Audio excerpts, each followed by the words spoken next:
Sapara hoş geldiniz. O iyileşler. Size hoş geldiniz. Ha, salam Kemine. İyileşler salam. Buyur Kemine. Hizmetinde. O Sapara bugün o heptanın üçüncü günü. Ağır vurumlar o paslımız devam ediyor. Ee, Bir iki üç gurrun ettik. O sizin bilen. Türkmenistan'ın resursları var arada. Hem mezatı var arada. Gurrun ettik de. Hem mezatı var yerinde. Dine o akıl yok. Dedik o. O da Sapara sizine qadağan deydiniz de. Akıl. O Kadagın ne olsa o nimetini o suut namatını getirip verdi. hava. Kadagın Yine deyin. hava siz bunun indi gururun ne edip verin ne.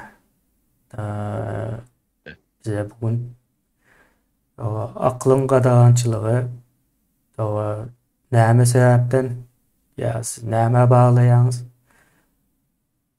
ya da başka bilmeyen zatımız var olsa ona o orta oklap bilirsiniz.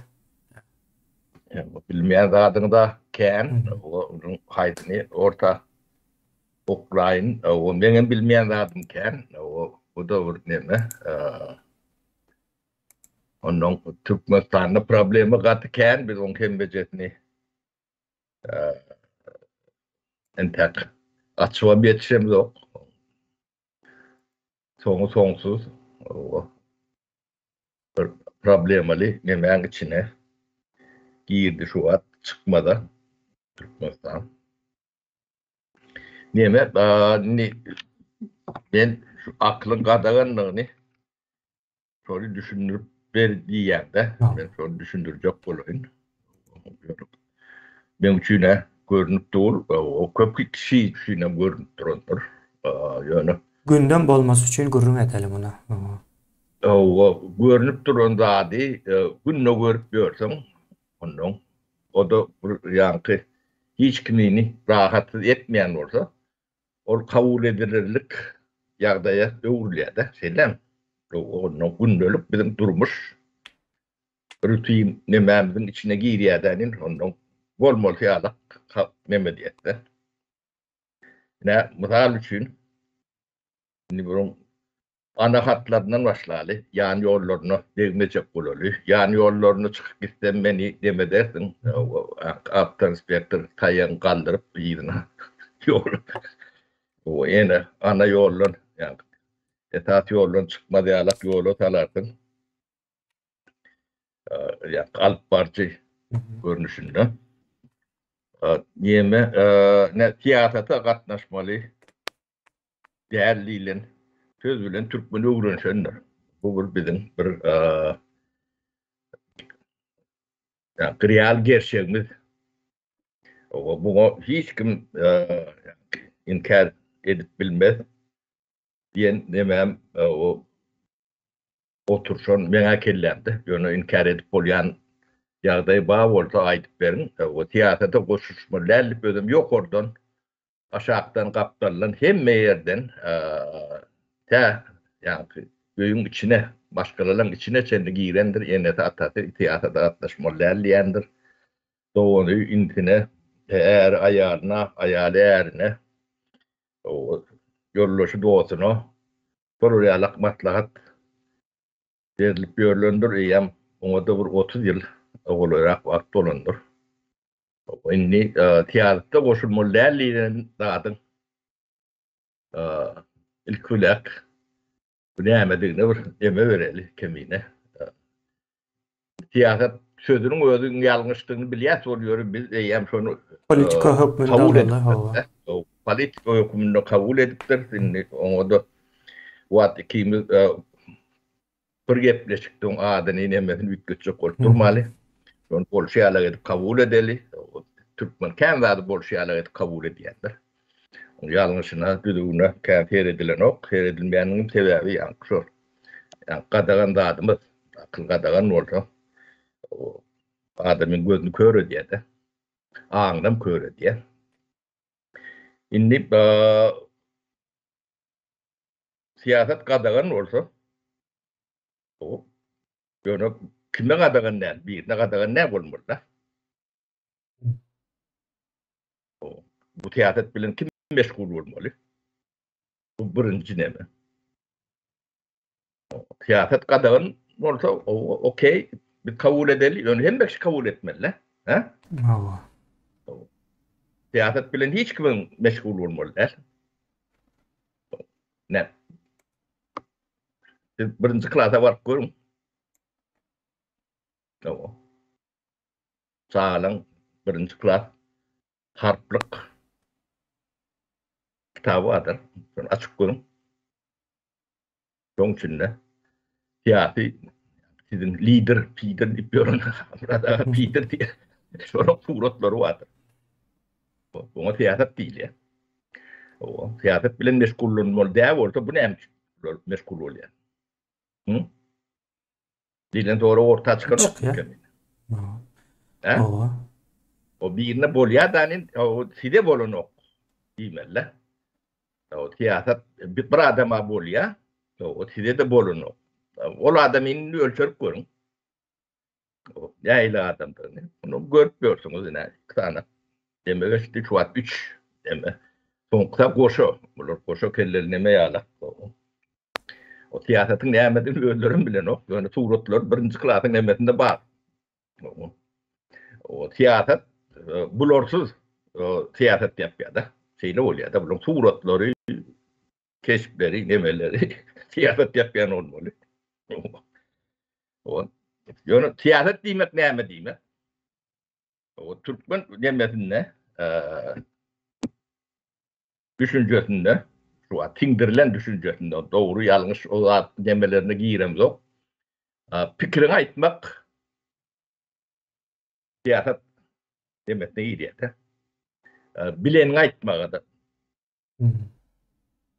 siyasete iyi diye. Siyaset bilene meşgullenmeli dev olsa fikrini aytmalılar. Bilim, bilgi, fikir zatla hem de akla iyi diye de. Selam ki. Ne? Suut namatı ne suratlar aydamda ödediğinden çıkan yok mu? Hawa, aklımda dağındı. Şu daydan boyalya. Resmi neme? Şimdi akıl kadağın yerde o akıl nemesi bilim bilen bağlı. Öyle mi? Hawa. O akıl kadağın olsa bilmem kadağın olur. Qadagan meşruat Türkmenistan'da. Qadagan. Yok kadağın ne alak? Resmi siyaset kadağın nilen yeri yok. Yapı yeri yok. Öyle mi? Yani dil bilen. Ümmülün ya da hareket bilen düşündüğelerde ya da kamçı, dürrü, türme, o ölüm ne şol oraya alak korku bilen demedi yerlerde. Ne? Bu yani yüdlöy yani halk antat düşünür ya alak formada düşünürşü. Çoğun için ne bilgin ocağı bilim yoktur. Yokluğun değil sebebi sotayda siyaset var. Siyaset bilen meşgullanmalı değer olsa mektepte meşgullanmalı. Bilimde meşgullanmalı. O teorikleri siyasetin kolaylamaya hiç iyi. Dinin hem siyasetin. Din bilen siyasetin bir yere koyup bilir.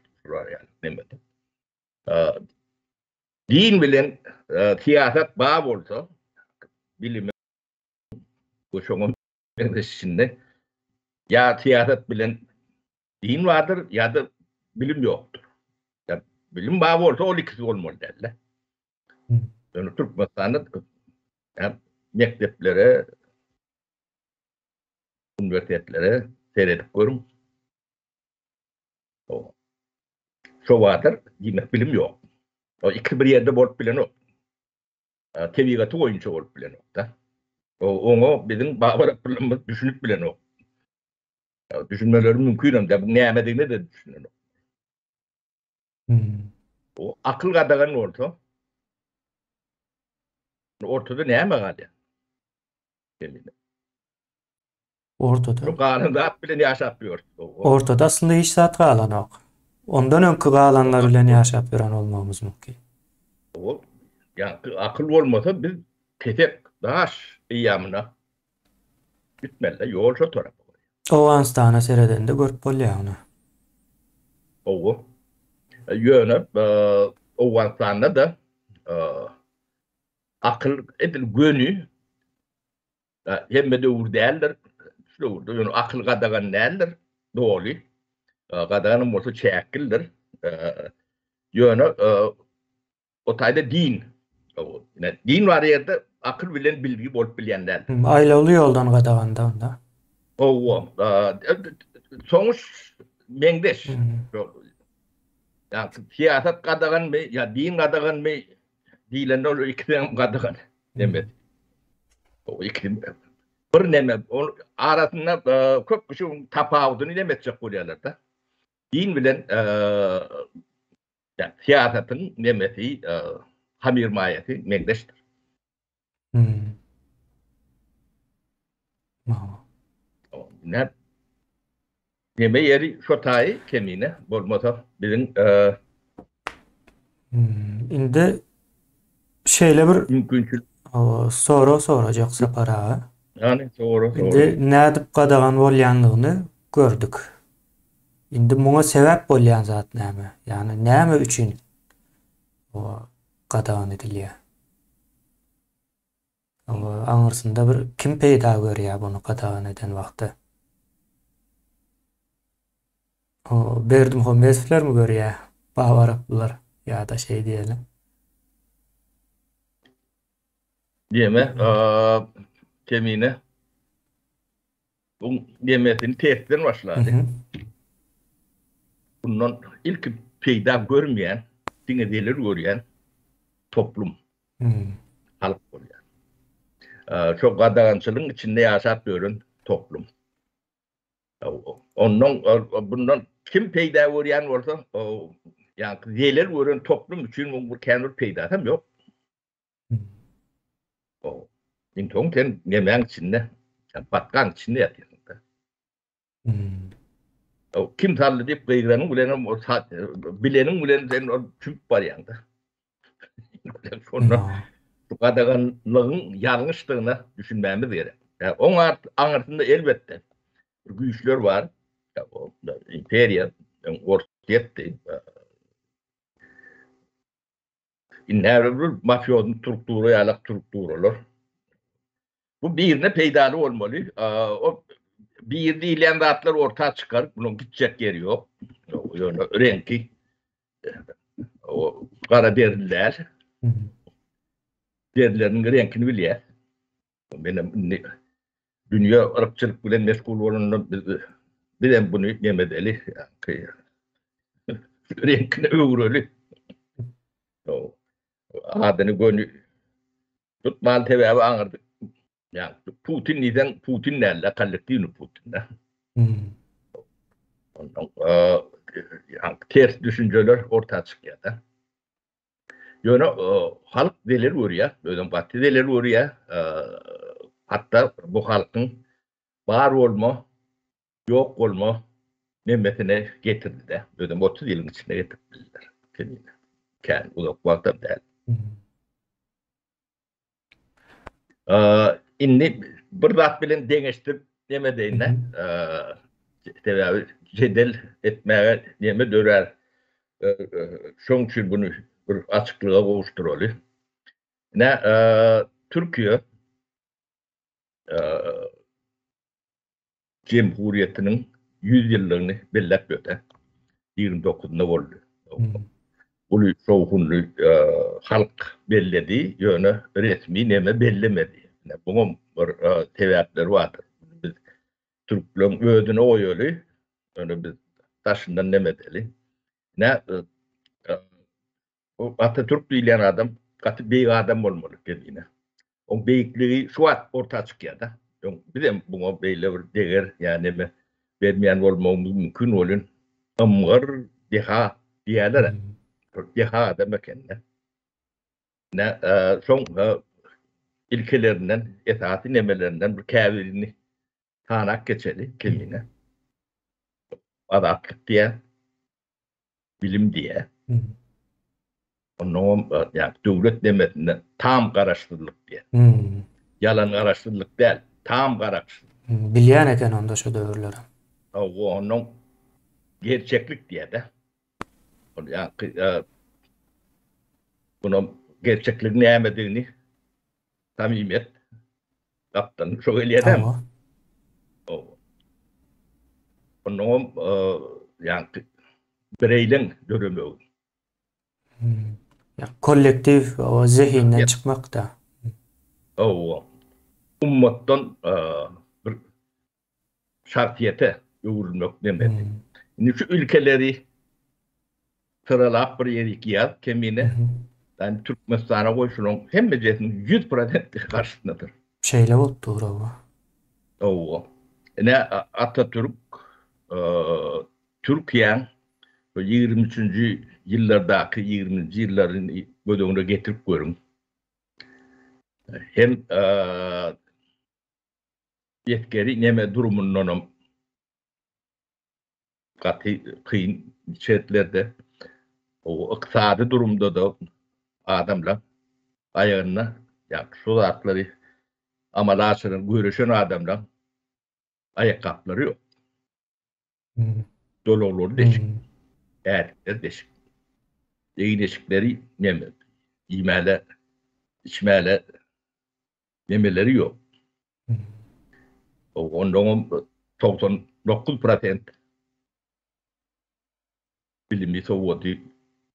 Okuma yazması yok adamlardan var. Toplumu şu an yiyerek getirdi. Ne Müslüman devletlerin içinde tek devlet tutkaldı da şu an. Şu dereceye yetti. O nireden yiyerek. Biz olsa tertine. O nireden yiyerek geldik. Ne onun büyük sebebi ne yankılatlar var. Badatlık. Bilim. O karşılıklık. O doğulu garaşsızlık. Gerçeklik. O. Yani Türkmenistan'da bunun dille aydiyanlar yok. Baytalak aydiyanlar da. O da son yokluğunu anlayan. Yokluğu için aydiyan eken. Türkmencan tercümesini net belli oluyor. Aras şular näme aydiyan olsa şu yok bolmaly. Şey dip yankı skeptik bolmaly bu mesele. Bolmaly değil yani kemine ken durdun içine girende çıkandı yağda aydıp dur. Rahat yurtta çıkıp bilen o. Rahat girmem bilen o. Yok girip bolana. Öz vatanına o çıkanda da öz vatanından çıkan, gezmeli çıkıp bilen o. O tayda şol yani kötü boklu miliste sana şonu düşündürüp veriyor. Sen düşün o. O Uğurdoklu hikayen ken ayttı. Enten devam edýärmiş o Uğurdoklu hikayeler. Ha, Uğurdok devam eder sever bu sistemi hükümede. Ha, olurum kaltaman. Ha, olun etmeli zadi seni korkutmalı. Olmasa şonu şeyle bolmalı değerlerini görmeli adamla. Ben tanıt vereyim kemine. Siz olur yalat bu dipler bağ mı diyersiniz onu yönü var. Birinci yani halkın Tayland meclisi vardır. Meclisin vekili yani. Biz şu meclisin vekillerini o şolun halk vekillerini nereden bilmeli? Ne edip bilmeli? Ne şu atlara seyret bizim Havay oğullarımızda hem şu bizim halkımız o men Tayland halk rahat yiyip çıkıp bilen ok. Değilse şu tayda bir vekil vardığını sen anlayacak. Yani bizim nememizde adı var. Hakikaten var. Ne kağıtlar ne mesela hadi televizyonda attığın korku derler. Yani tehdit korku derler. Bunun meclisin vardığını biz ne edip bilmeli. Şu atlara Yani gündeme getirenler bilip bilýärdi. O praktikada gözlesen tapmasan şu yokluğu bolýar-da. O inni halk matlagatynyň wekilleri dip o sakkal ýaşullar oturýar. Hayır, halkyň wekili. Biz nädip bilendi? Hay sağ olun, bu maslahat ne diye bunlar? Yo, biz onu bir zatdan şolun wekilligini, halkyň wekilligini nädip bilmeli. Türkmenistanyň içine seredip bilmeli bolýar-da. Onam. On ýeke bir ýa telewizorda bir tapar ýa habar demesi görkezeni bilen, oň bilen bilip bilemde o. Olaň adam ýok. O söýdem ýok. Pikirlemeşden yeriniz ýokdur. Ha?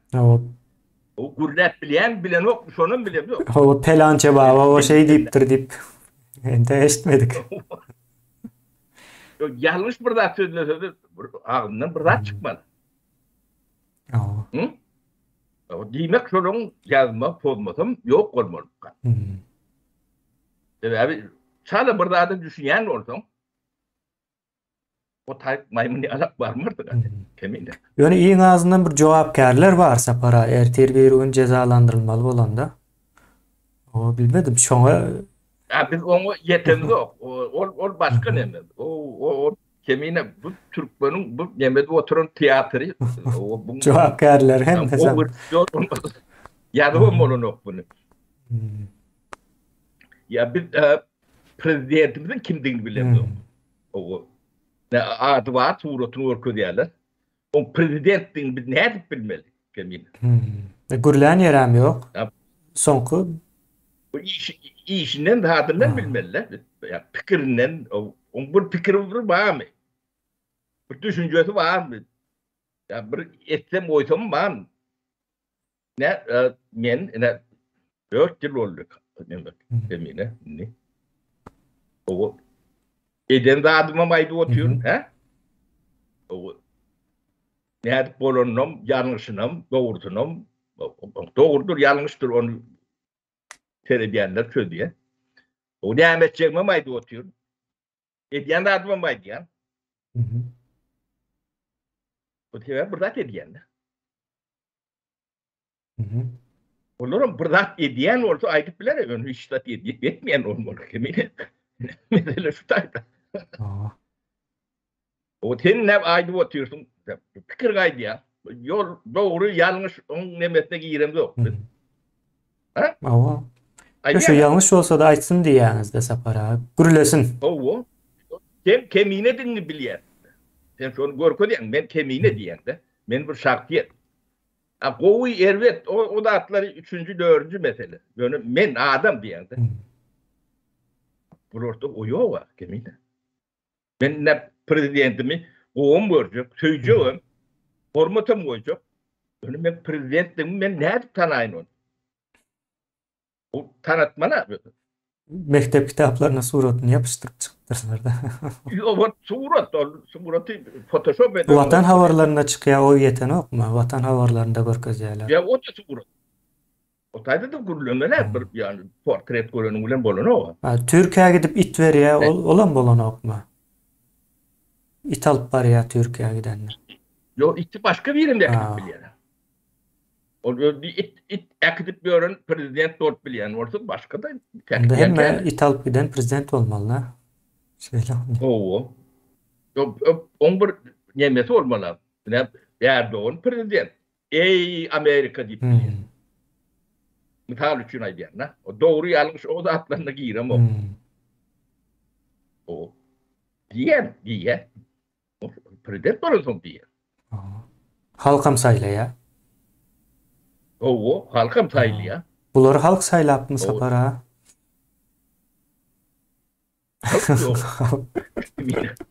Onda bular näde prezident bolýar? Näde halk maslahaty geçirýär? Şonu nemetmeli. Şolong prezident bolanlara karşılığım yok. Mene büyüğüne karşılığım yok. Siz karşı olup bilersiniz öyle. Yönüm prezidentin men näde bilmeli. On çalsanlığından bilmedi. Çalsan olsa çalsanlığını näde bilmeli. bir aydan ne ödü. Hmm. Indi sapara durun şu yine bir mesele çıktı. O prezidenti ne belli? O bunların meclisleri ne belli? Ondan sonra halk yok. O tayda Türkmenistan deyip bir yer var o ne mi? O adam o. On teritoriyası belli kemine. Ne halkara nemeleri patırları işliye. Ten teritoriyanı demarkasyon edilen nemelerini diye Türkmenistan diye şunun kabul ediyor. Şu resmi Türkmenistan diye. Komşularım kabul ediyor. Komşularım kabul eden teritoriyanı onun içindeki aydınlık görünümden işi yok oğlum. Serket bu bizimki o da olonku diye.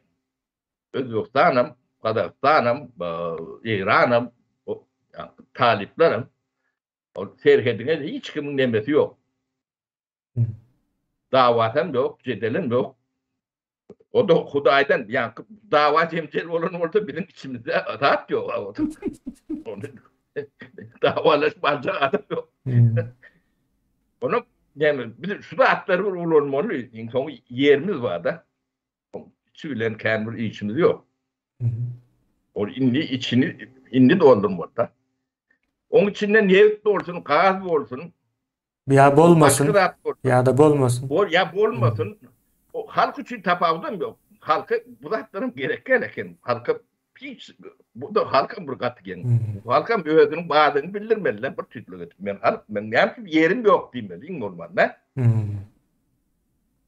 O yerim o men yerim bağ diye onu da onku derken. Onun üstünde de yani Türkiye'ye gidip pul kazanıp şu yerde zahit hadi ya da o yerin kimliği belli değil. İlküler tapuyunu eline almadılar zahit ancak orada. O tapu değilen düşünce Türkmenistan'ın düğünün yoktu. Oraya mı da devletin ki diye devletin hiç kim ki. O bir katı niye mi? Hem gülkünç hem kıyınançlığı yağdaydı. Niye mi? Kemiğine. Bunu yani kabul edilse de kabul edilmeli niye mi? Yani Polyana'da da real seyretmeli. Bunun avat çıkacak adam yok kemiğine. Onu aydayın.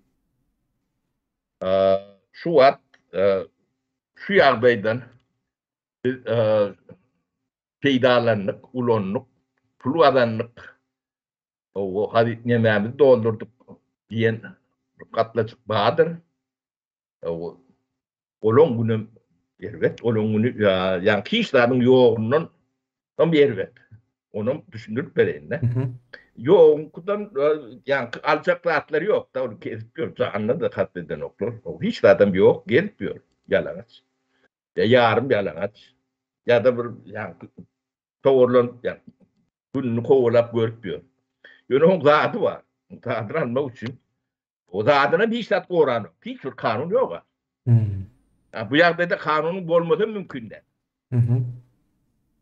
Yani sen prezidentin yok. O sen yani halk maslahatı diyen dağıtın o yok. O yana bir fikse. Meclis deydin. Yani kanun çıkarıyor dedim. O yok. O bağ olsa hep bağdığını bir görürüm. Ne ile formada görkötüyorsunuz?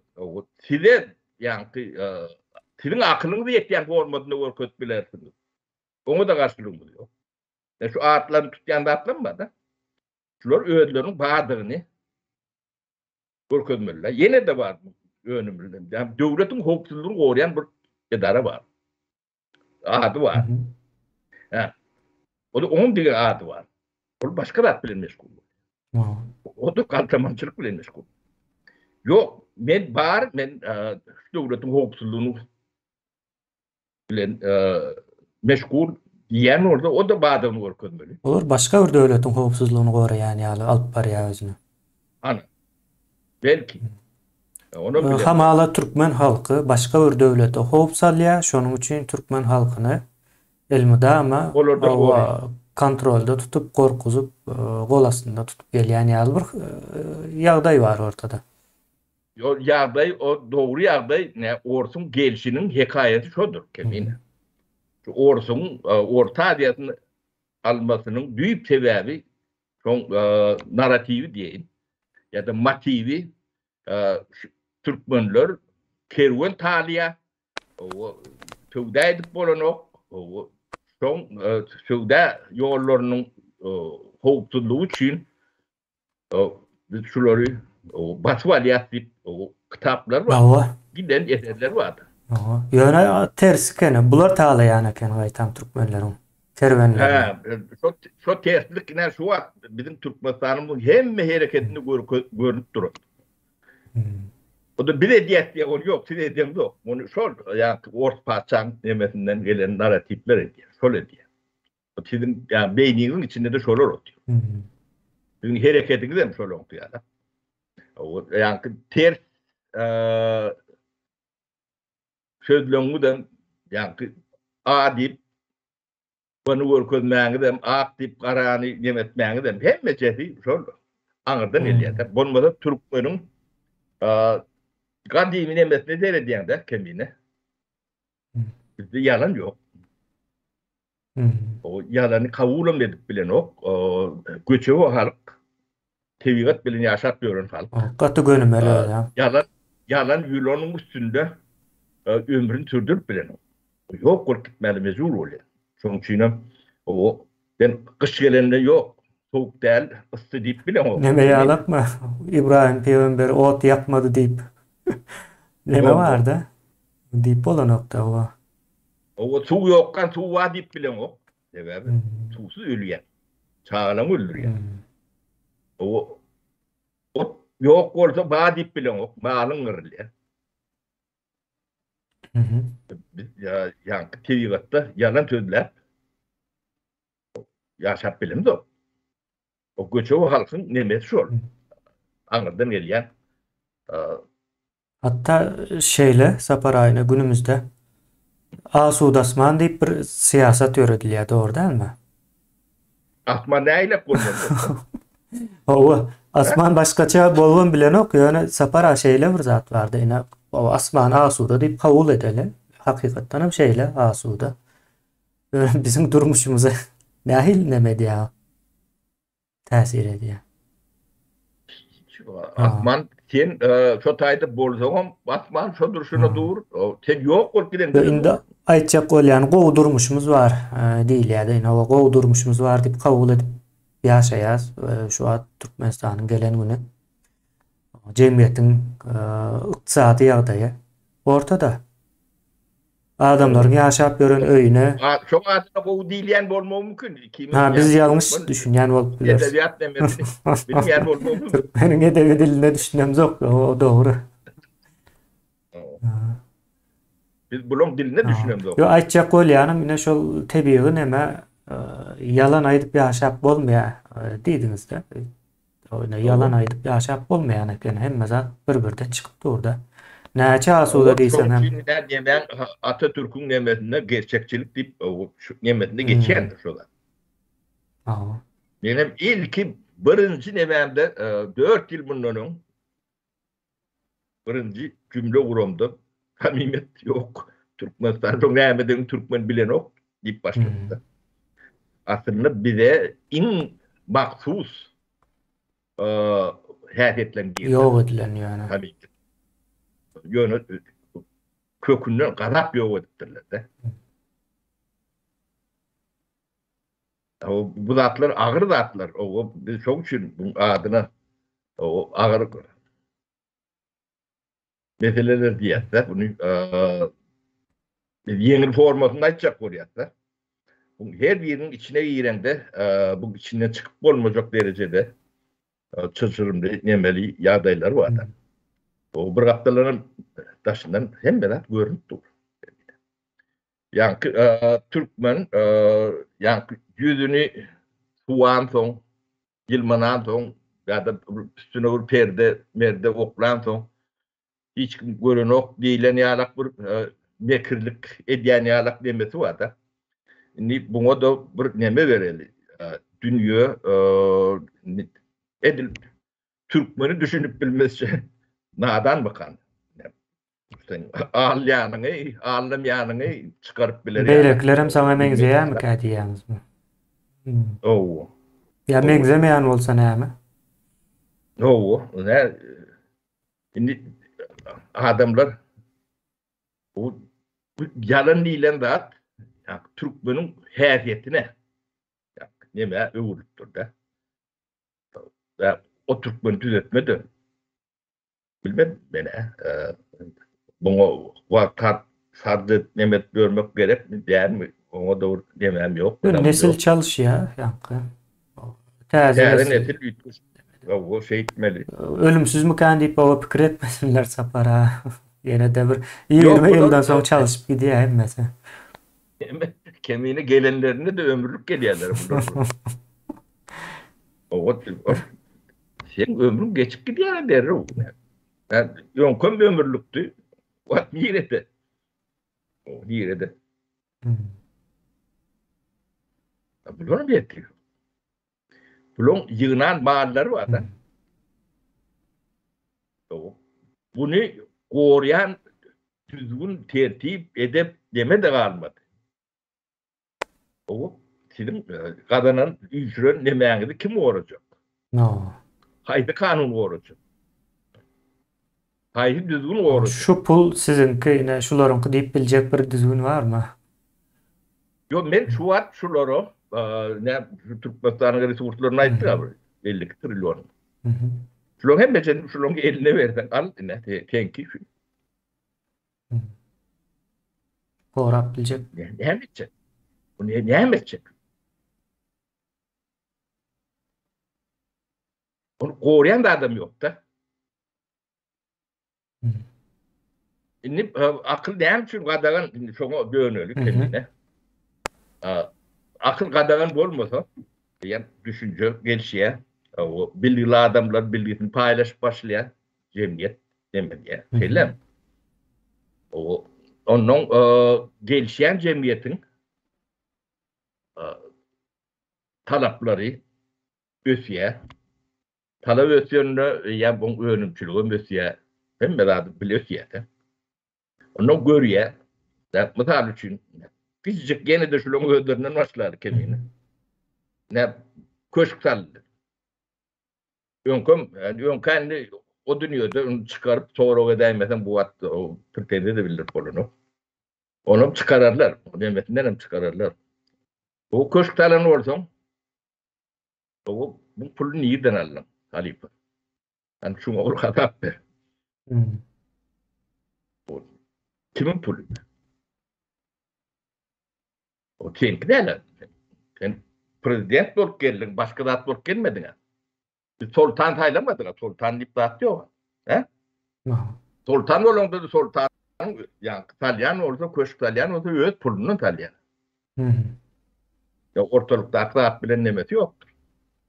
Ne şu an tarihçiler Osmanlı Louvre'un tarihlerini yemet bölürdü. Sonra da yazgı var. Bu iyi biçen zatlaryň hemmesine çelli yazılýar. O padşahın öz sermayesi var. Devletin sermayesi var. İkisini karıştırın o. Sorur yalak demesi var. Bu da şunun alak olmalı. Ben Muhammed'in ayrını kurulan koşturayı demek kemini ben. Buraya ayrı olmalı der. Bermeýärlermi kanun çaýly ona? Yok. Unda nerden gelýär ka? Onu diyen ortaları bu köstün. Biz ananali seyredelik. Bağlık ne açadığını görelim. Bulam şu ne medyan olaymasın olup gowurdakçylar ýalak bolup. Ondan bundan bir zatlar çırpýan olaymasın? Ay sırpanına da onu mu aydıp bilir? Ben sırfı varlım bunu. Ya da tala varlım. Onu aydıp bilir. Onu hep aytmadı. Ya da sallı. Onu nereden aldı?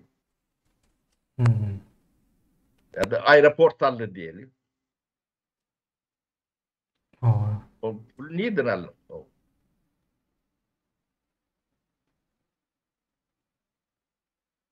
Gidi her şeydi bu. Ne akılın kadaganlığı ne sudatlar hiç kim doğru mu? Çok çünkü kadagan oldu. Sonra mal däl. Doğru mollar. Biz yönü yani görünüp duran zatlar ne diyette. Ya da aeroport sallın olun samolyot uçan ok deyip bilir ya. Ho. Ne ben samolyot aeroport var. Şu aeroportlun könösünden şu tääletinde senin hem meclisinin sayede olunda kendi yaşatan şeyle oluyor ne kendine. Bu da hafta hem bir şey görüyor ne. O ilki aeroportumuz vardı. Sovet dövrünün. Küçücüktü. Sovet dövrünün. Onun 92. yıllar ben yine Türkiye'ye gelip şu Türk iş adamlarını Türkmenistan'a davet eden adamlar biri. Kapı kapı aylanıp gelin hayiş ediyat gelin. Onun 4-5 tane yok. Son onun verse verildi. Ken köpürülür. 92. yıllar gelip başladılar da. Onun biri ayıttı. Aeroportumuz dedi. Demişir bolya dedi. Yönü ne mihmanlarını veriyen ne VIP zat yok. Onun bir geçici VIP zal salıp verdik. Onu fotoğrafın perrabotka vakti salıp verdik. Bir de nemettiler de biz şu nemet. Şu vakti uçayan samolyotlar kendine. Şu vakti uçayan samolyotlar bilmedim 10 katı. Ne yapmış? Şu aeroport. Ben işimde görüyor. Moskva'da uçuyorlar, Beylek yurtları da taşır yurda şu atlar kendi uçuş yok diyor. Türkiye'ye gelip gidiyorlar. Şu at demeden kendi uçuyorlar. Hiç aeroportum yok. Hep o yani Kaşan aeroportuna değiller. Hep şunu işledik bilmem de. Çokluğunda, demelerinde. Demem adatlıkta. Adatlık olmadık yerde. Yani ne şu Atatürk mü adatlık diyen büyük adam diyen adatlık yok yerde hiç tat yoktur. Yani defisit atlanı vardır şu an. Spiter edip atlanı tane oturmalı biz kemine. O medisineden başlap yaşayış nemesinde seni yemeden de duruşunu defisittir. Bolçuluk yoktur. Bolçuluğun yokluğun sebebi kadagançılık vardır. Bir yerde. Niye de olsa. Yani kadagançılık olmadık yerdeydi kemine. Hiç de özüm şu atlar 20. asırda hiç de defisit olmalı. Gıt olmalı. Çekli olmalı. Mümkünçülüğü yok. Yani onun için ne mi gerek? Onun için sen yani kanunun olmalı. İç kanunun. Taşvillerin işi. Hiç kimin işi yok. O adamda mali, mülkü güvencede olmalı. On kepilen kim? Konstitüsyon. Şeyler. Demek konstitüsyon olmalı. Şöyle işlemeli. Şöyle işlemeli. Şöyle işlerine yani kanunlar işlep başlayan o kanunların bir kaplarından bankın olmalı ya da banka dile getirmeli oluyor. Yani bank bağ olsa milli pulun bağ olsa ona değeri kandidatı meteletine geliyor. Yani devletin etmeli zaten. Şu kandidat yani üçün bolur yala etmeli. O devletin başka işi yok. Devlet çok hakları teretmeli. Yani meclisen çok hakları teretmeli. Regulator da. Yani kandidat var mı? Halkın üye değil. Dünyada ne kıt olsa getirir. Ya kurur ya öndürür. Yani, öndürmek için öncülük kuruş. Bina haber olduğunu bir topardat etmeliler. Yatırım yapmalı. O yatırım tepili yok olsa etmeden. Öndürmeden. O ýalňyş böndürýänleriň hem bolup berýüşini bilýäs. O. Düşen ýagdaýy ortada. Yani bu zatlaryň hiçbiri yoktur. Yani gadagançylyk vardır. O gadagançylygam hiç kim dilini almasın deyip bunu korkusu bilen tingdirmeli. Onun bir korku diýen gatlak vardır. O korku diýen gatlaklaryň atlaryny kemini sen özüň tana ber, demeler kändir. O çok gadagançylyk bilen, korkuzma bilen günlerini öýüp beren ummaty türkmen vardır kemini. O bu onu biznese vurdular. Daşına çıkma kadagan mı? O sen para ver, daşına çıkma. Pasport. Misal için. Pasportum yok. Pul vermesen pasportum ver. Yeni şoğu mendeş. Bu toporda. Onu korku. Yeniden mi korku? O korkuyla biznese vurdular. Ya şu at Türkmenistan'ın men elit etdiyen adamdan hem de cesi korkudan, kadagançılıktan pul kazanan adamlar. Şu atqı. Pulluca adamların hemdesi şu taýda. Akıl buzatma hem de senin demesini erki çözüyer. Ne biz şehir adak kallıkta taşınna kemine.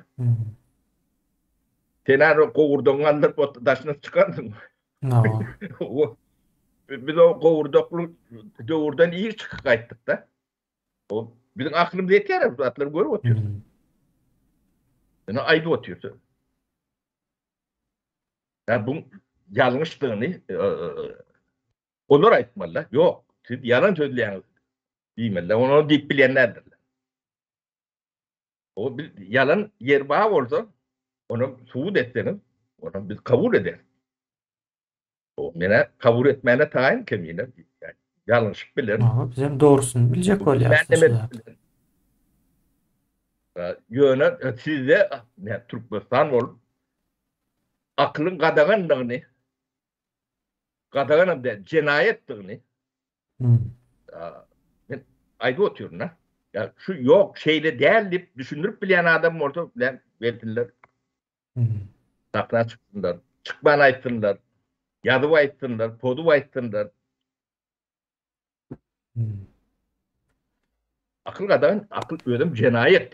Yönü kadaganım der. Hova sapara şu böyle geçeli. Yine cinayet böyle ne?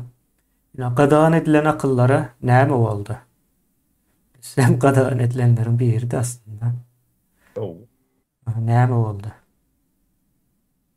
Neme kemine akıl nirde olanı da akıl gününü örp biliyede.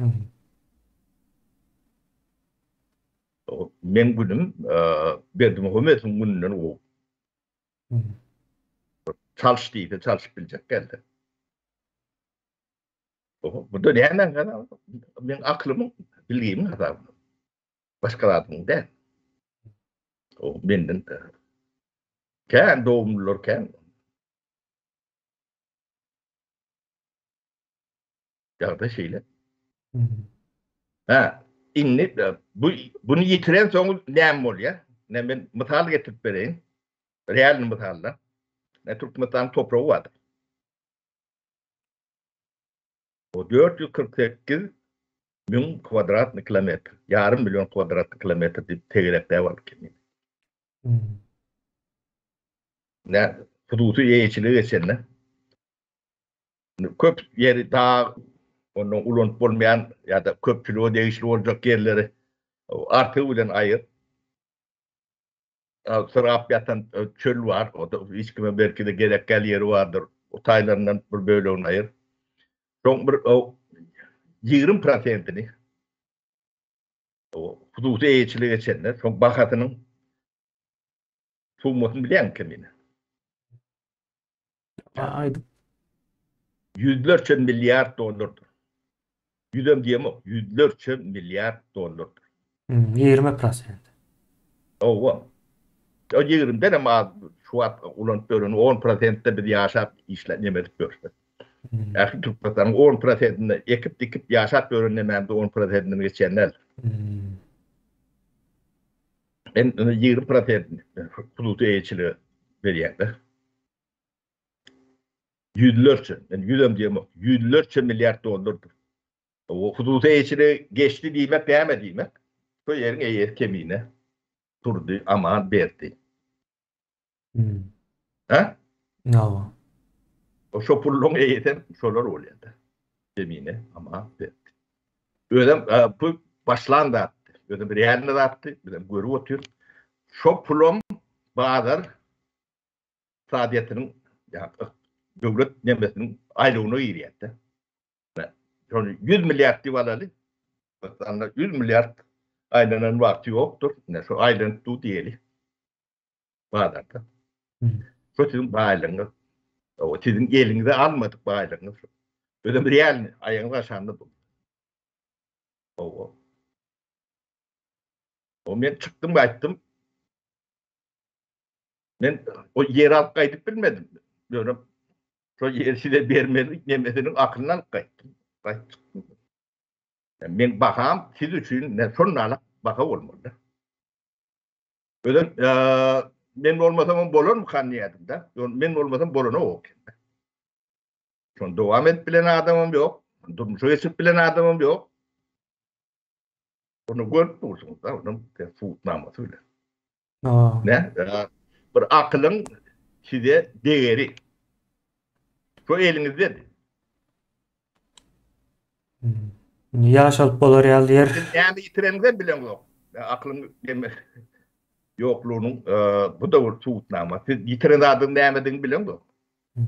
Biz yankı yitiren adamın bir padiyetini ayttık da yani yer reformu.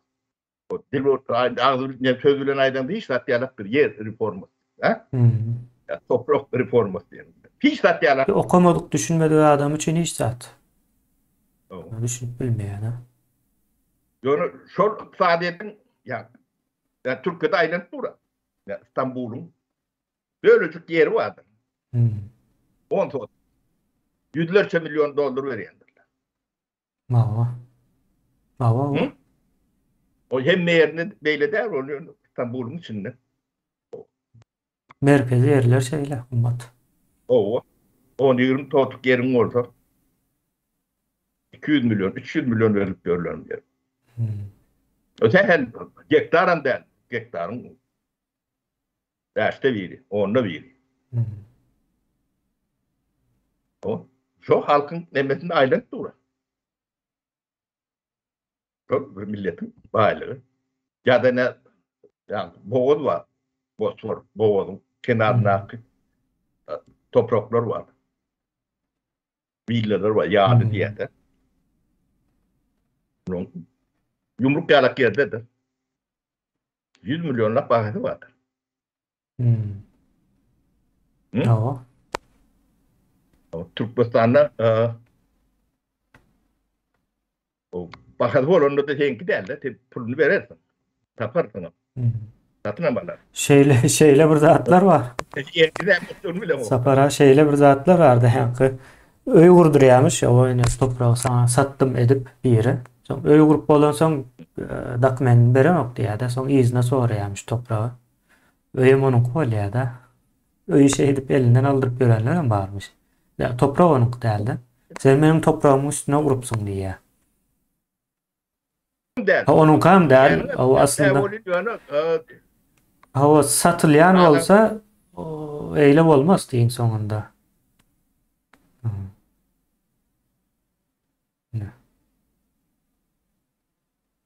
Ya ben yani bir küçücük bir bölücüğü aytıp berýärler. O sizin elinizdäki zadyň nämediğini bilmez derecede sizi akıllan bilgiden mahrum edipdirler. Şu derecede yani yine ben şu aydan gurulmamy Türkmen demesinde eşden derseniz o para geldi. Ya ikinci sefer öyle çareleri urun eden de şöyle yani sorun üstünden vardı da. Guruldu. Ýöne maňa näme diýdiler? Türkmenistan'ın baýlygyny götürüp gidipdir diýdiler. Yok, götürüp giden zatym yok. Katım bilen bilet Nemet çıkıp gaýtdym da. Ýöne o baýlyk ben kellämdi. Şo baýlyk ne? Inni bir zat düşünün. Şular 30 ýyllap şunu tozdurdular da. Türkmen familleri atlı nemeli. Hemmece bile goşoňda 100 milyar dolarlyk pul kazanıp ya uğurlap ya ne demedenlerini yönümler o kazanç edip bilindirler diye.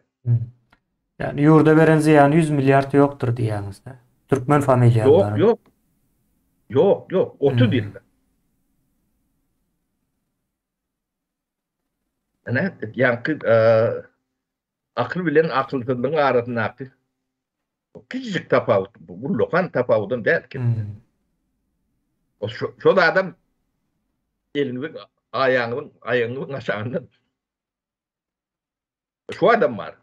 Yani oraya 100 milyar da bulundu. Onu şu an toprağı edecek olsam ya da bu değerli neme edecek olsam o taki yatırım yapmadı. O meydanlarda tozak ettiler. O kanun düzgün odur budur işler yok. O sonuçta yerinizin, yemeğinizin hiç tadının değeri yok. O değeri olması için o tayının malına kefil olmalı. O mala kefil yok yerde o malı işlettir.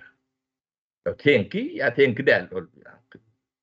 Şanta var zat deniyorlar. O taydaki hem ben nemeğini yatıran nemeğini arkan alıp gidip bulunur. O taşarı yurtların çok için yatırım yapmayanlardır da. Türkmenistan'da. Bunlar investise geldi deyip öz veren pullarını investise deyip göründürler. Onu seni toymana geliyorlar. Demek melekler doktor. Ne yeme kemiğine bunu adamlar bilmeli. Bunu men aytmalılar. Bunu Türkmenistan üniversitelerine, mekteplerine okudurmalı da. O ne biz Türkmenistan'da muallimin badığını bilemiz. Muallim bağ olsa muallimin badığını bir zat bilmeliler. Bir yol bilen bilip bolýar. Yok, onu bilmek için yeme yani probleman gündeme çıkaryan şoňa ýakda yok bolsa mektep misal için mektep alarlar. Mektebin problematyn aýdyp oturýarda. O ýaňamaýt misal için. O taýda ilim bilim bolmasy mümkin nälikde. Muallim bağ bolsa bir muallim, iki muallim, 5 muallim, 100 muallim içinden biri çıkıp yok. Bu beýle däl ya şeýle. O şeýle diýmeli ýa-da. Diňe o gatlagam yok. Onu ýokary bilim barada da gurrun etdik. O taýda da bir topar hojalar, hajylar, profesorlar, nemeler bolmaly. Olar da aýdyp otur. Ne şu aýdylýan gündeme çykarýan zatlar var. Şo zatlar ya ýalňyş ya dogry ya da öz pikirler vardır. Şoňa reakty bir zat bolmaly. Ýok bolsa hiç kim ýokdur. Bu zatlar şeýle ölçülýändir. Ya prezidentin de ýokdur. Ha bolsa badyny özü görkezmeli. Näde görkezjegini men aýtmalylar, ya tenem aýtmalylar kemini. O prezidentin badyny bildirmesi üçin o çäreleri, zatlary yetersiz. Çäreleri bildirmek üçin çäre diýerler. Yok o çäre prezident üçün gaty yetersiz bolýar. Bizim Türkmenimizin ýagdaýy şeýlere o şoň üçin biz bunu täzeden yerimiz wakan ýeti yerimizden bolmaz. Bizim de İsrailler ýalap ýene de 200 ýyldan 300 ýyldan şo taýyn basyp alyp bizim yerimizde diýip bizim yerimizde diýip o dawa etmeli. Ýagdaýa gelýär. O Türkmenim daşına çıkıp onun bu uşak Mehmet Mete'de ikinci, üçüncü, dördüncü, beşinci uşaklarda bir adam yarak olup, ılım bilim alıp, o yetişip, topraklarımız vadi protaylak barıp mı? Onun otay kim gelecek? O şoları barıp, o şotayda yurt edinmeli ol yani. Hmm. Yani yağda şu tarafı var ya.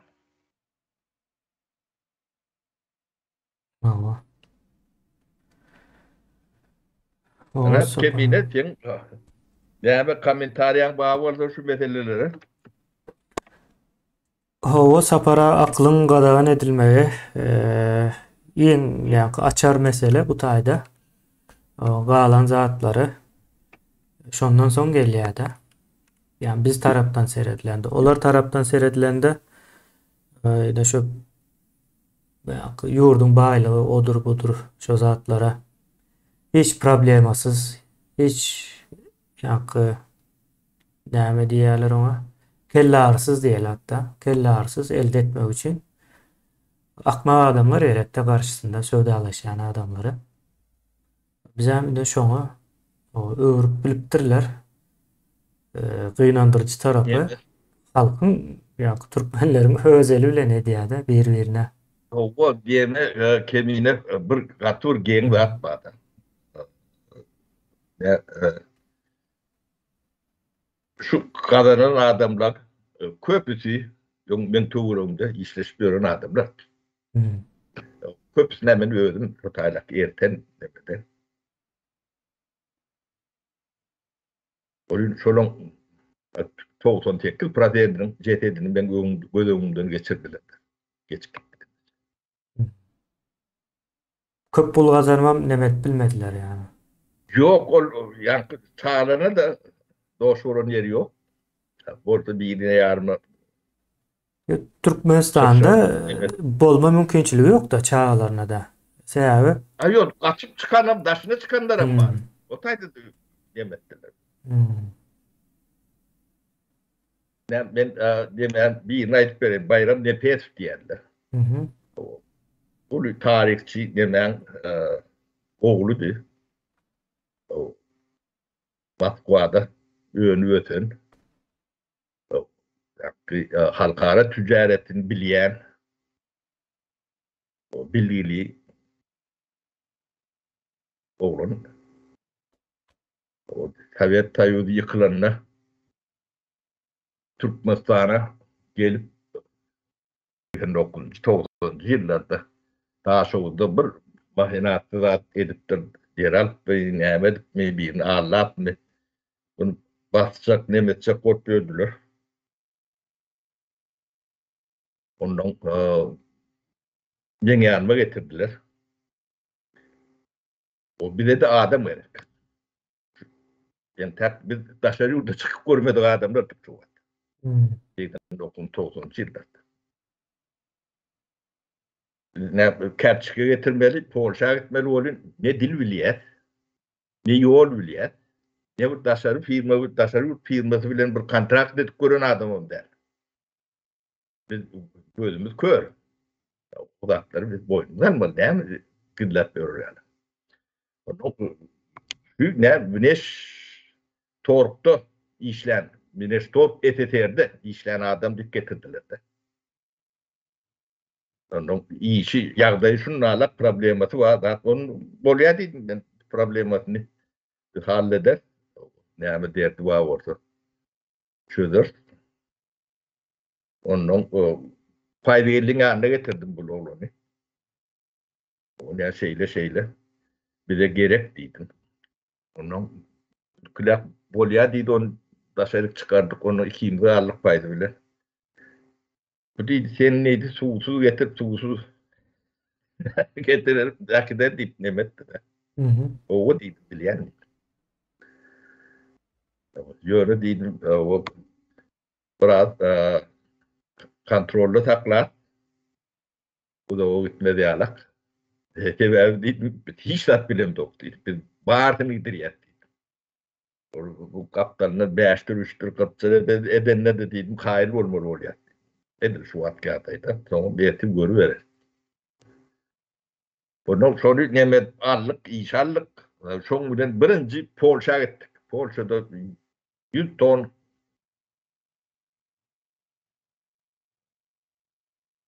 100 ton değil, 100 000 ton. 100 000 ton karçıkı kontrakt bağlaşıp kayttık. Demettik. Soň onuň bizim partalarymyz bilen o demedi. Çekoslovakya'da çok dip nememiz var şu tayda. Firmacı açıp partamı satıp gördü nemet gördü. Kara verdi payda geldiğin daha ne alak nemetine girdi içine. Onun katı doğumlu Sustroglan şeyle demelen içine girip var yani demet. Onun Akbarat Recep dip nemen ahranatı var. No. Niyaz. Niyaz. Onun bilenem hasır kusur demelerini tadlaptır. Kara son buları perke veriyen ben vurup başladım da. Yettirem oldu. Bilen bina ayrılık o. Onun bunun günü geldi kendine. Türkmenistan çepetini çöğürdüler.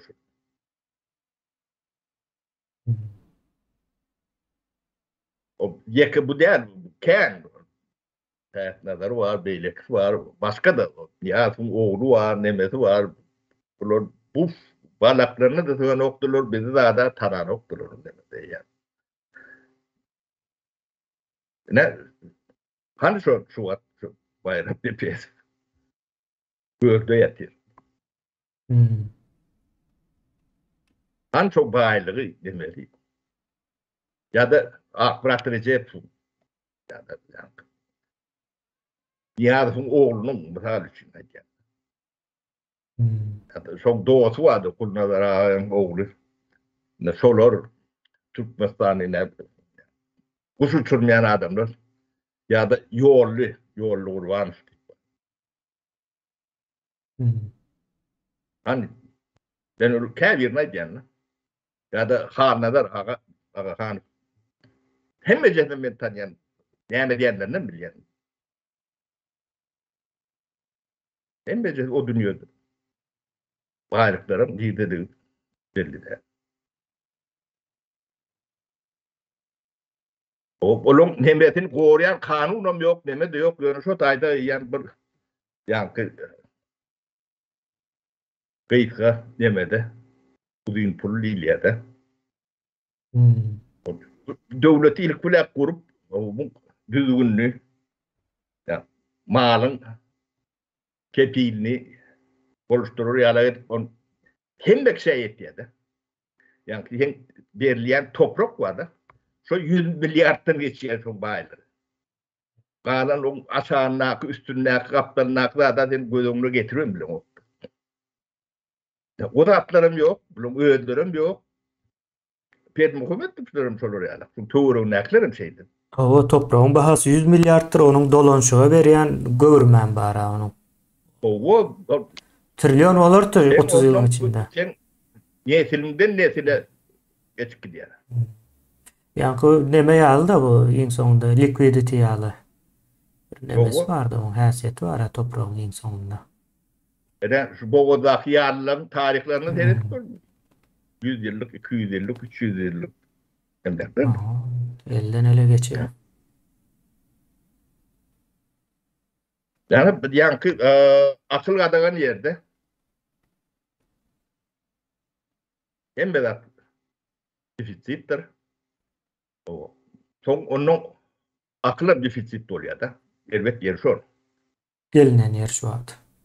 Yok, akıl bu da yani nesille geçip gelişip gidiyen daha. Bir yerde ketten yine de daha satırından başlamalı oluyor. Fakat kan kestiler. Onu emel usulda da sapara o. Neşe deydi, yine neme deydi. O zaten. Yani problemlerin biliyorunu yüzlü demesini ayyattı kendine.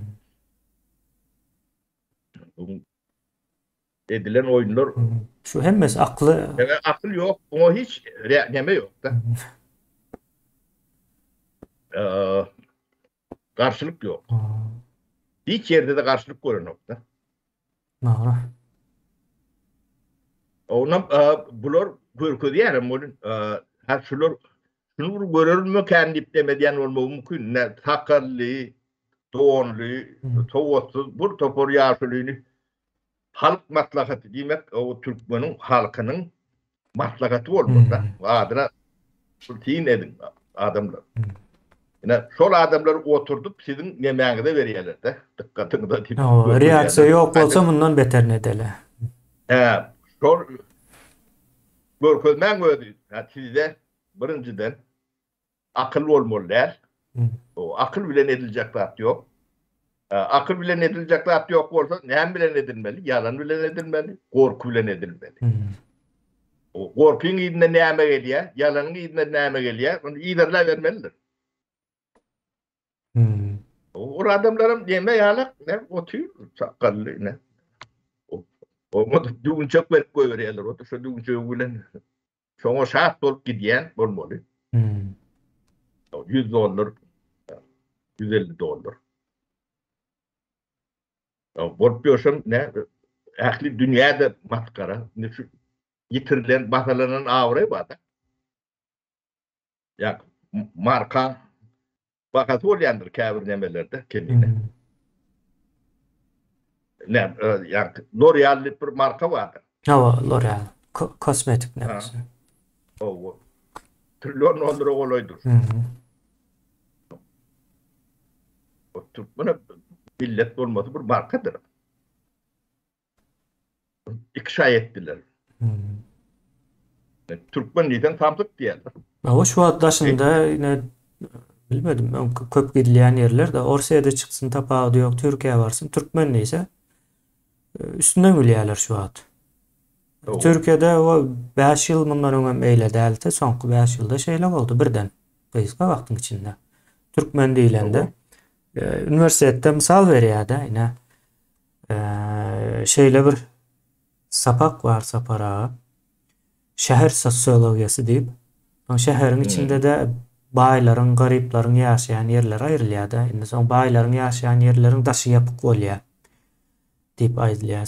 Ýa-ni special discrimination ýa-ni yer tarapdan aýrymçylyk edilýän diýilen bir manyny berýär-da. Bu bir sosiologik bir näme terminologiýa. Onu ýa-da getdeler var. Getdeler var onun karşısında, ýa-ni ters tarapynda. Soň indi şol baýlaryň nemesiniň daşy aýlanan ýapyk gorokçusy var gapynyň agzynda diýe, içinde de diýe türkmen aýallar çağalaryň elinden tutup gezip berendir diýip misal berýär. Bunu üniversitetdäki muallim misal berdi. Men bunu eşitdim kulağım bilen. Üniversitede şu misaly berdi. Ine o baýlar ine şeý dip özüni aýrylşdyrýar. Garyplar o taýda özleri şeý dip aýrylşyp galýar diýilen misalyň içinde şol geçdi-de. Bir türkmen aýallar çağalaryň elinden tutup parkda oýnadyp berendirýär şol baýlaryň ýaşaýan ýerinde diýär. Şo ýagdaýa düşdi Türkmenistan. Yine bu Adnan Türk diýip bir ýigit bar, ýa daşary Adnan Zen Türkmen. Adnan Zen ya programmasyny men seyredýän ýylda ama da tügülüm düýüklü, atylly, objektiv telpek goýýar. Ulu hormatma neme münasip. Ya onna bolan ya rezolüsiýa demede çoğu neme berdi de, komentary berdi de. Ne Orta Azia Respublikalary barada nemetdi bolup şu Türkmenistan'a olar belli değil. Var mı anlarımda? Hiç haysına da var ana. Garaşanım değil, garaşyanım değil, tarafım değil. Yani var mı anlarımda? Bula diyelim daha şeyle değil. Türkmenistan'ın yanında koydu ya, şey geçik gidiyor. Bu yokluğunu görkezýär aslında bu ýolunda. O. Ben onun ilerlak gördük bunu Türkmenistan'la, onun nemelerine. tetverilişi. Yani şu tetverilişi neme hiç barana o. Yo yo hiç baran yok. Yok ýaly. Ya. Ne? Şu ýagdaýa geldik. Bundan biz netije çıkarmaly. Bunu dowam edelim mi? Ya da o yöneliyim. Ben tilkinip bu atlara bir baha verip yüzleşip bazı yerler kendir. Şoň üçin yüzleşmelidir. Ona da gayrat gerektir. Ada kendi. Bolmasa da bunu kemine biz gelinlerden, gıylardan yani yaşmaklarını, kurtullarını, nemelerini ayırdık. Billerini kuşadıp şoları bilen etmekçi. Yani, Türkmenistan. Erkek nemetinden derek yok mu? Owa. Yani zor bilen etjek diýäňiz-de. Yok başkaça borun yok. Gorkmasunlar olar sapara. Yok korkunlu, korkmanla Gorkyny ejele peýdasam yok diýäňizmi? Yok korkutmayını kabul etmeli. Ya da bunu düzeltmeli. Bu bende yani üçüncüsü var olsa da aýtdylar. O bu yani yetkerem yok yani. Olaram bağ olsa. Yani bağdığını neyle formada olsa da bir formada görünmeli. Owa onam ýakyndan. Hadiyeler bir yerden yani çölü yeten ok dip arz edýärler yani. O nähil esker bolýan. O biz olam nähilekdigini bilen. Yo sapara ol däl de ýanky onuň deme tarapy bar.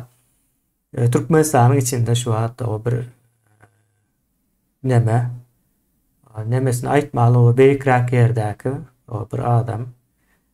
Yarag meselesi açıldı da Türkmenistan'ın başında. Ay yok o yarag nämesin buların elinde diýdi. O näme diýmek ne şu? Yok diýmek de şu. Yarag vermäle de gorkýar. Türkmenistan'ın goşunynyň içinde ýokary nemelerdäki adamyň sözü bu. Türkmenistan'daky nemede yarag näme etsin diýe. Eskerlerde. Yara yürüyte berilen ok diye yaradan uzak tutulya. Deyip sonra doğan var doğamla ait durmayın men fayda şu da yeterlik. Tamam. Şöyle. Ne? Bunu biz kime borçlu? Ne şu halk maslahatına oturun yaşlı, sakallı. Düşündüler, düşünmediler. Biz şoğa borçlu, şolara borçlu. Düşünce tarafına da yani yukarı bilim diyen nemelere borçlu. Bilimin yitirliğine borçlu. Mekteplerdeki muallimlere borçlu. Bizim şu nada anlamının nemesin. Yeterinin nemelerinin ahtırları. Onun şu korkudan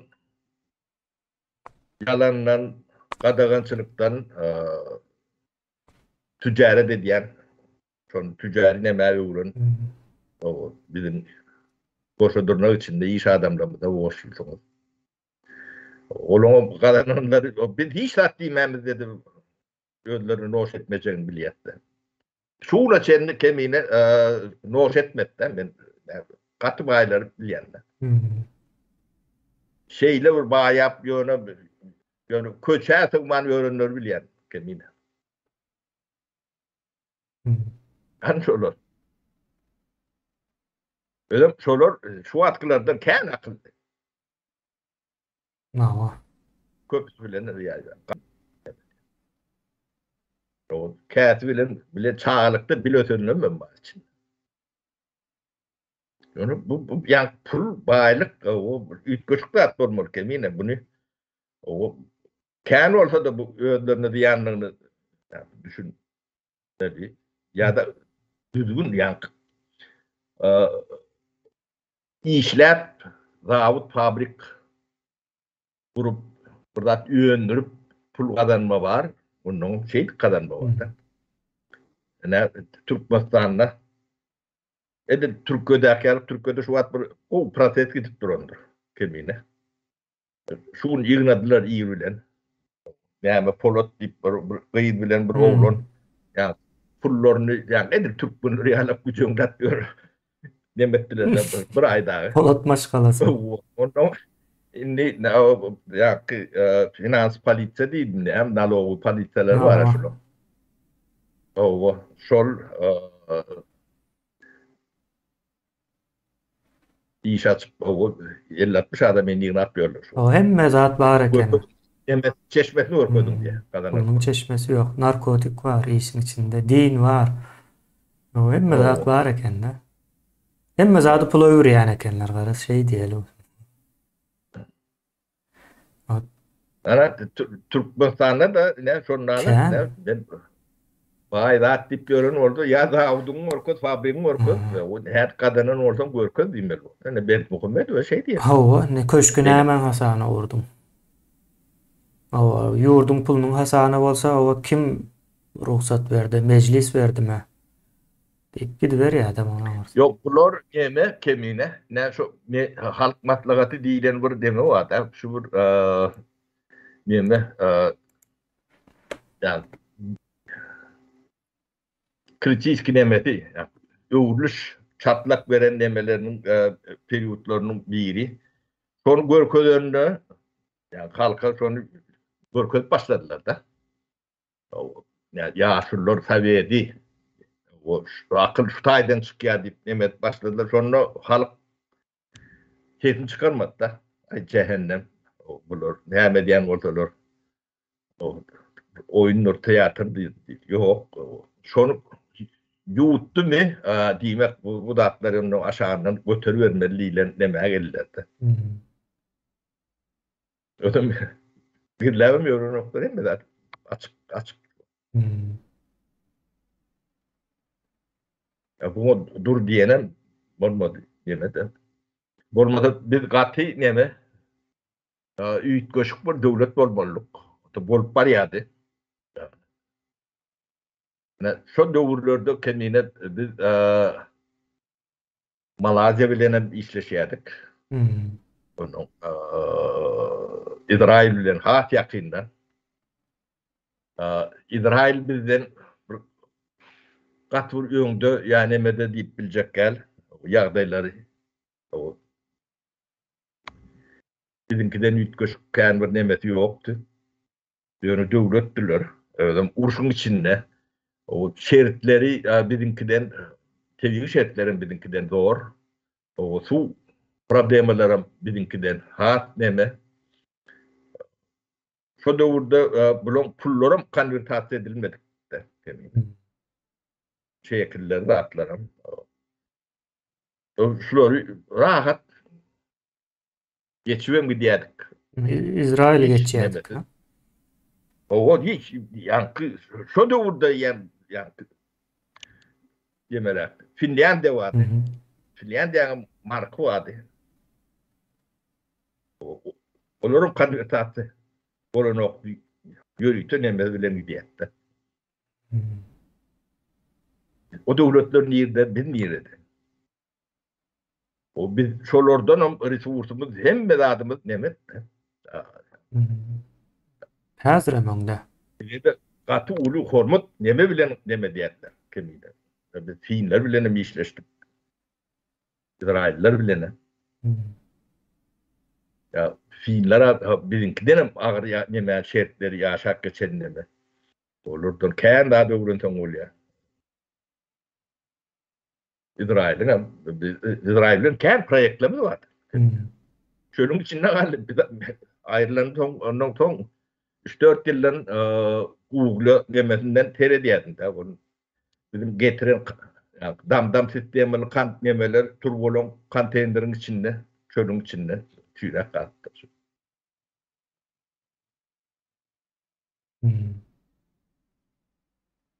Ne?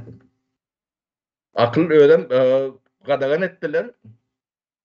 94. yılın ortasından qadağançılık reformanı düğünden yatırmalı ettiler ona tehdit ettiler.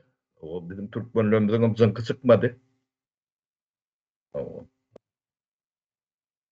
bizim yani reform için açık görün institutumuzu yapıp o yerine Politeyski Akademi açtılar.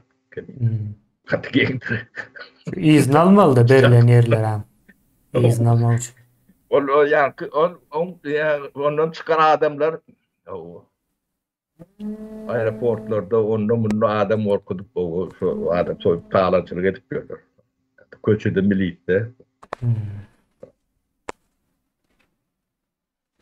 Doğru. Neden? Yeten yerimiz, gelen yerimizden bir şey. Doğru. O sapara Ayrıca düşnüklü. O akıl ne edip gadağan edildi. Ne sebepten gadağan edildi. O düşnüklü oldu. Yani o iyileşlerimiz o başından sonuna çelli. Gören olsa, önkü çıkışlar hem gören olsa elbette. Arkayınlık bilen düşünüpler mi kendi yiyen? Şeyle isterseniz o Cemile hemen biliriz. Bolya kemini Cemlali bunu düşünmeyene tedini çıkarmanı devam ettirip olur kemini. Bariyan yerine çenli. Barcak yerim görün. Ondan sonra düzelip oluyordu yalnız. Ne? O bizde yani o vatanlar berbat oluyordu. Türkmenistan'ın köp yeri 30-40%'di. Yani o vatanın bizim Türkmen illeşlerimizin yaşayan regionları var. Şolong derecesine kâvirler onların maşaktadır. O tayda ne de olsa yani ruhu tağdın adamlar yaşatıyor da. Bizde şol ruhum öldürülür. Yani, korkuyla öldürülen kendine. Allah. Onun bu adamlar sıkıntı garipliğe yiyede.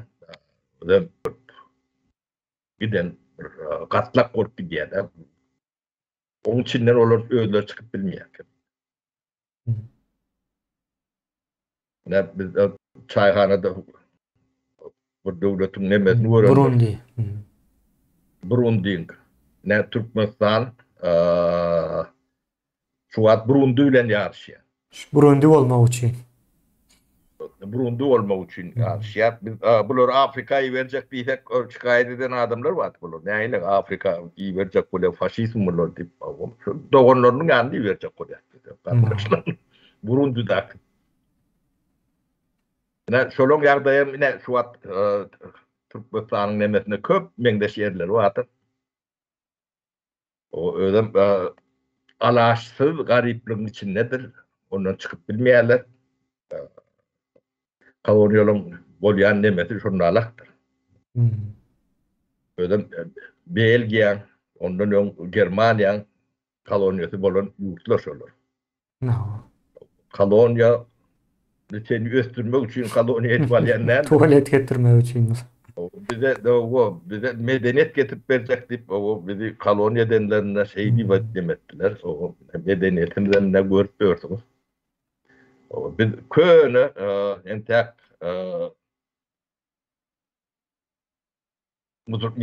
Arap kolonyalizmde uçurmamadık yağdayımıza gelip bildik. Ne bizim ötön dememiz şu taydım görünüyor kendine. Araplardan önkü dövrümüzde. Araplar ile o entek çaklaşmadık dövrümüze.